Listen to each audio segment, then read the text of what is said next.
An object that best describes me is a journal.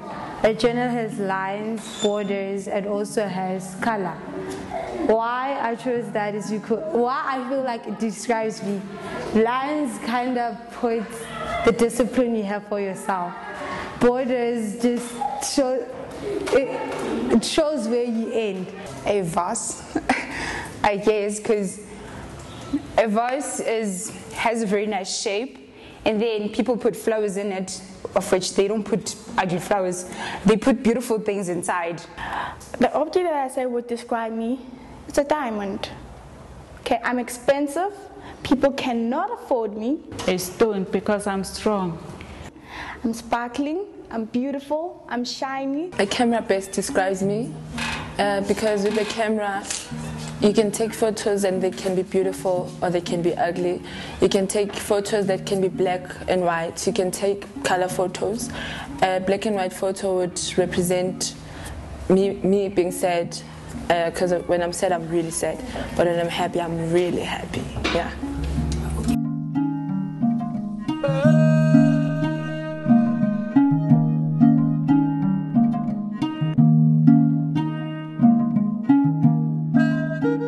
Heard the voices of young girls from Soweto. I'm down here training, doing a camera training, and I wanted to start off introducing myself with their voices, and they came up with the question of what object best describes you. So to describe myself, the object that best describes me is a river, because it's always flowing, sometimes it's quiet, sometimes it goes over rapids, and there's this great African proverb, I believe, that says you can never step into the same river twice.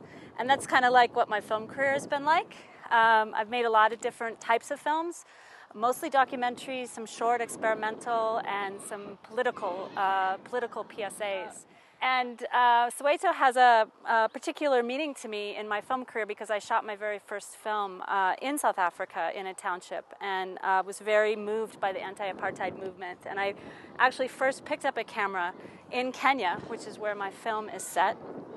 The name of the film is called Jua Kali, Harsh Sun, and it's a Swahili word that has a number of meanings, harsh sun. It also means sex without a condom. Meaning that, I want to feel the sun, I don't want any protection from it. It also means, interestingly enough, the entrepreneurs that are out on the street making something out of nothing, pounding on iron bars to create art. They're called the Jua Kali.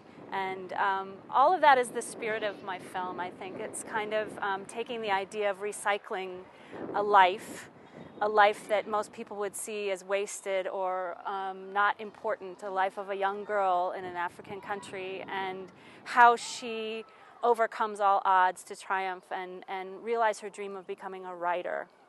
And I think, in general, I wrote this script because I was teaching in a small village in Kenya, and I met this girl. Her name was Grace, and she was my brightest student. And this was 20 years ago. And it was at the dawn of AIDS, and nobody really knew the impact this disease was going to have on the world, let alone a young girl in an African village. And she had to drop out of school, and I never really found out what happened to her. I traced her for a while through relatives. She got a job with a wealthy man in Nairobi, and she was raped. And then after that, I lost track of her. And so this, in a way, this writing of this script, and it's taken me years to kind of get the story out of my head and down onto paper. I never wrote a screenplay before. I make, films in far-flung countries. I'm being filmed by this little tiny camera. I'm not used to having a huge crew, and I think in a way I wrote this script to kind of leap into a new realm for me and try to tell Grace's story and try to figure out, why she'd stayed with me all these years and what she had to say to me personally as a woman growing up, and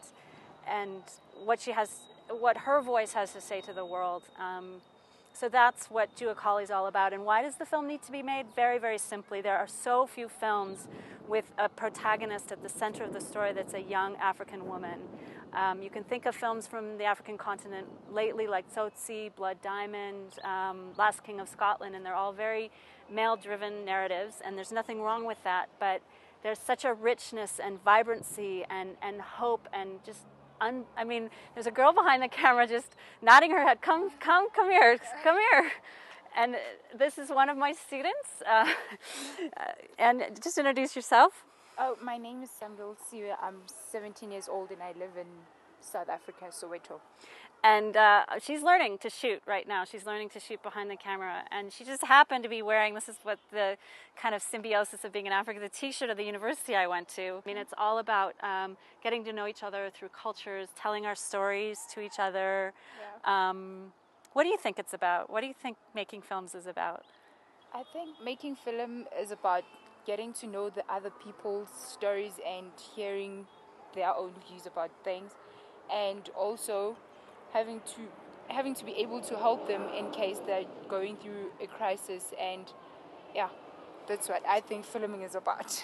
And she just started, by the way, so I can't wait to see what her films are like, and I really hope you support Jewel Colley. It's you know, there's a lot of really great films in this competition, I'm sure, but this is yeah. I've learned this in South Africa. When you don't know what to say, in the end you just go, yeah, yeah.